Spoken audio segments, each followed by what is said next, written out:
porque fueron cordobesas que se negaban a seguir un régimen que les imponían los de arriba, y ella, algo que ver con el peinado, tiene que ver, porque le exigían peinarse para un lado, para la derecha o la izquierda, y eso identificaba quién era realista y quién no. Muy bien, bueno, qué interesante. Y las cordobesas siempre rebelde, Córdoba siempre fue rebelde. Es otra de las partes de nuestra historia argentina que lo vemos así.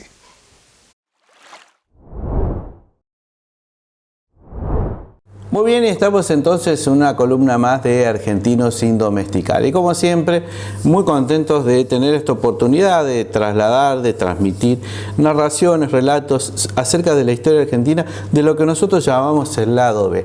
De alguna manera buscando este gen argento. ¿Qué es el gen argento? Es decir, ¿por qué los argentinos somos como somos? ¿De dónde surge? ¿O qué antecedentes tenemos a lo largo de nuestra historia que nos describe de esta manera?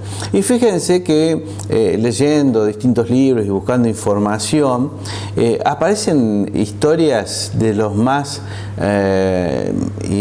significativas en algunos casos, raras por otro lado, y me encuentro con una de estas. Fíjense, se llama La Guerra de los Peinados en Córdoba. A ver, si hay comunidad, sociedad, provincia, ciudad rebelde en nuestro país, yo creo que una de ellas es Córdoba, ¿no? A lo largo de la historia se ha manifestado claramente como una provincia rebelde.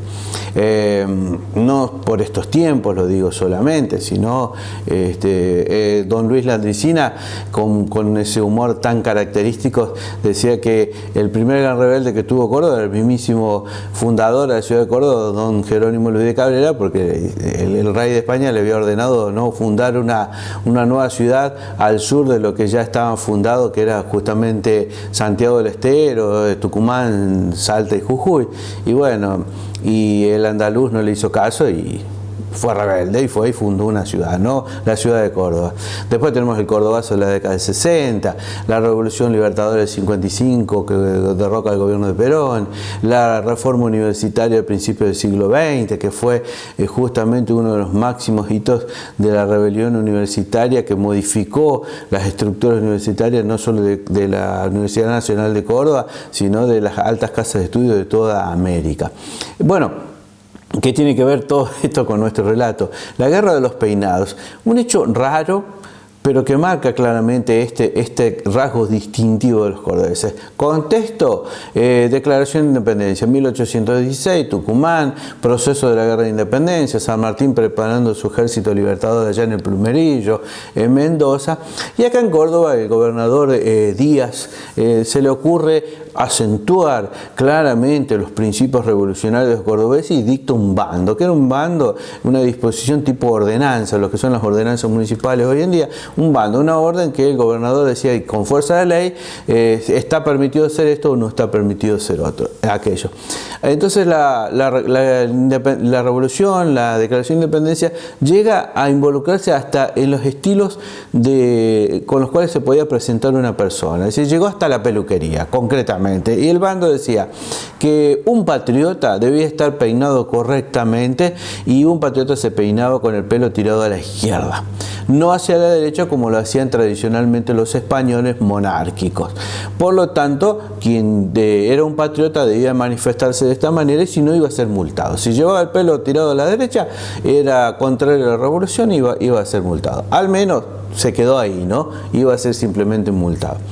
Bueno, la mayoría de la población de Córdoba en aquel momento adhería plenamente al proceso revolucionario, no hubo tanto problema, pero hay un hecho que se va a dar en un paraje que es hoy una ciudad muy importante del sur de Córdoba, y el paraje aquel era la Villa Concepción de Río Cuarto, una población, lo que hoy es la gran ciudad del sur cordobés de Río Cuarto, ¿no? En aquel momento unos 2.000, 2.500 habitantes, vivían familias tradicionales de Córdoba. De hecho, se encontraban viviendo en ese lugar descendientes del mismísimo fundador de la ciudad de Córdoba, don Jerónimo Luis de Cabrera. Bueno, y ahí se va a dar un hecho interesante, que es que en un momento van a recibir al al comandante de frontera, que se llamaba José Eugenio Flores, y lo reciben en las principales familias de la Villa Concepción del Río Cuarto, en una comida clásica también de los argentinos, reunirnos para tratar algún tema, tiene que haber alguna comida de por medio. Bueno, lo reciben con toda la pompa en la casa justamente de una de las descendientes del fundador de la ciudad de Córdoba, don Jerónimo Luis de Cabrera, y todas las señoras lo reciben al comandante de frontera, y este hombre se da cuenta de algo muy interesante que le llamó poderosamente la atención. Todas las damas que lo recibían tenían el peinado tirado a la derecha, justamente marcando claramente su posición política respecto a todo este proceso que estaba viviendo las Provincias Unidas del Río de la Plata. Es decir, las señoras claramente estaban en contra de la revolución, de la independencia. Entonces se presenta, primer problema, no se cumple con el bando del gobernador. Segundo problema, lo hacen al frente de una autoridad. Tercer problema, para la época, una cuestión de género. Las mujeres eran las que claramente se manifestaban y ponían en claro su posición política. Todo este problema, toda esta situación, mejor dicho, genera un problema, porque el amigo Flores le va a escribir, se va a dirigir al alcalde de la ciudad de la Villa Concepción del Río Cuarto y le dice: mire, ¿qué está pasando acá en esta ciudad? Que las damas no están cumpliendo con las disposiciones del bando del gobernador. El amigo alcalde no le va a dar mucha importancia a la cuestión, aparte el comandante de frontera se iba ahí, al alcalde le tocaba estar en el día a día. Parece que también el alcalde no estaba muy en claro su posición política respecto a la revolución. La cuestión que no le da mucho artículo. El comandante enojado hace emitir un cuestionario con el listado, llevaba el encabezado, el listado de todas las damas que no habían o no estaban haciendo cumplir el bando del gobernador. Y el cuestionario establecía una serie de 5 preguntas, donde claramente le preguntaban si habían leído el bando, si entendían a qué se refería, si había sido publicado el bando en las calles de la Villa Concepción del Río Cuarto. Claramente apuntaba al alcalde, porque si no lo dio a conocer, el principal responsable era él. Si los esposos e hijos de estas damas estaban cumpliendo y hacían cumplir a la disposición emanada por el gobierno superior de Córdoba. Es decir, entendámoslo bien, si los caballeros estaban disciplinando como correspondía a las damas de aquel momento. Tampoco dio resultado el cuestionario o interrogatorio del amigo Flores. Por lo tanto, la cuestión fue creciendo y va a llegar a manos del mismísimo gobernador, que ya había cambiado, que era Máximo Castro, que había sucedido al gobernador que había dictado el bando, Díaz. Y bueno, el gobernador toma las riendas del problema, que en principio parecía una cuestión de problema de sociedad y nada más, que ahora estaba tomando un cariz político ya de connotaciones, si se quiere, nacionales. Y entonces, ¿qué hizo? Cortó por lo sano, emite una orden y dice: o se peinan como corresponde estas damas, o las voy a multar. Para evitar mayores problemas, las damas de aquel momento decidieron cambiar su postura y simplemente se cambiaron el peinado para el otro lado, para la izquierda, y se terminó el problema. Claramente no le cambiaba su convicción política, pero por lo menos evitaron que esta situación llegara a un problema mayor. De esta manera quedaba manifestada la posición de Córdoba. Recordemos que Córdoba, por ejemplo, con la Revolución de Mayo, el 25 de mayo de 1810, fue rebelde, no estaba de acuerdo con la Revolución de Buenos Aires, y se va a dar un levantamiento contrarrevolucionario que termina con el fusilamiento del ex virrey Liniers acá en Cabeza de Tigre. La cuestión que se soluciona este problema, pero sí ya había tomado un cariz ya muy importante.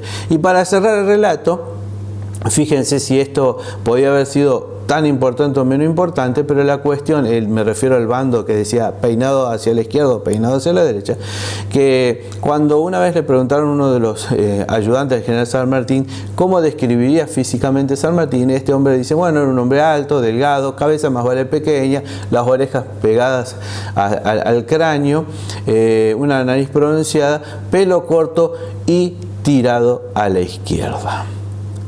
Hace referencia justamente a esta postura. Parece que no era una cuestión solo de damas, en el sentido de que se manifestaban políticamente para un lado o para otro en función de donde tiraban el pelo, hacia donde lo peinaban. Si sea para la derecha eras monárquico, si era para la izquierda eras revolucionario. Y creo particularmente que nadie le puede cuestionar al general San Martín sus convicciones políticas. Bueno, de esta manera llegamos al final de este relato curioso, la guerra de los peinados. Muy bien, ahí está, los raros peinados de la época con esta revolucionaria idea de las mujeres en aquella época. Bueno, gracias Beto por estar siempre con los bloques de Argentinos sin Domesticar TV. Claro que sí. Bueno, mañana jueves ya nos vamos a quedar con la Fundación Social y Cultural San Jorge. A lo mejor quizás ya vamos a estar también entre jueves y viernes con turismo, que también va a tener su lugar. Tenemos que quedarnos con Elber. Nos quedan el cine, lógicamente, con estrenos, un poco de cada cosa.